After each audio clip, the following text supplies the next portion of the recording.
Buhay empleyado, parang nakaloop. Good morning daw, pero pagod agad. Welcome sa system, swipe karulit kapatid. Gigising ng maaga, habol ang oras para lang makasakay. Timalight sa boss, traffic parang parking, di na gumalaw. Buhay mo naka-idle, engine mong bugbog. Pagdating sa work, mental health damage. May sip-sip squad, naka-smile na plastic. Boss mo dragon, mood swing classic. Meeting pa lang, toxic na ang climate. Keyboard warrior, Excel ang laban, pero politics pa rin ang tunay na digmaan. Sipag mo legit, sila credit grabber. Ikaw ang worker, sila ang clapper. Pagod ang diwa, naka-corporate post mo. Iba'y sa poster, pero loob mo wasak na boss. Sabi nila tiis lang, giginyawa rin. Ilang taon pa, bago maging hangin.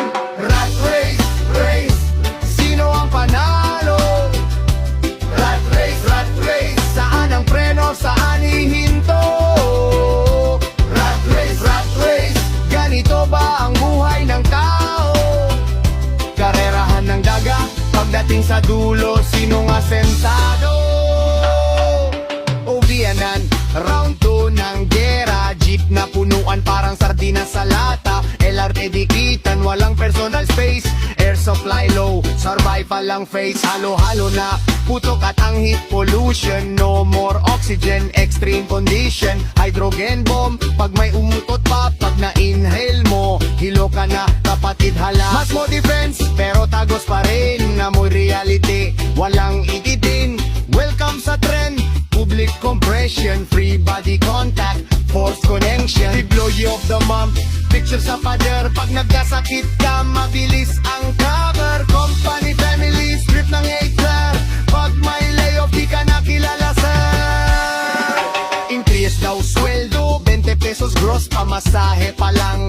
Talo na ang boss, team building, outing. Sagot mo ang bag mo, devotion talk, pero wala namang dagdag. Step back muna, tanong sa sarili, trabaho ba to o modern slavery? Busy ka nga, pero di ka free. May sweldo, pero gapos ang energy. Diploma o diskarte, sino bang panalo? May diploma ka nga, baon ka naman sa luan mo. Tumaas sahod, picture mo naka-flex. Pagdating sa palengke, presyo naka-apex. Ingrese nga kita, sabay taas presyo. Parang elevator, ikaw lang ang na-stress bro. Raise mo piso, taas bilihing 10.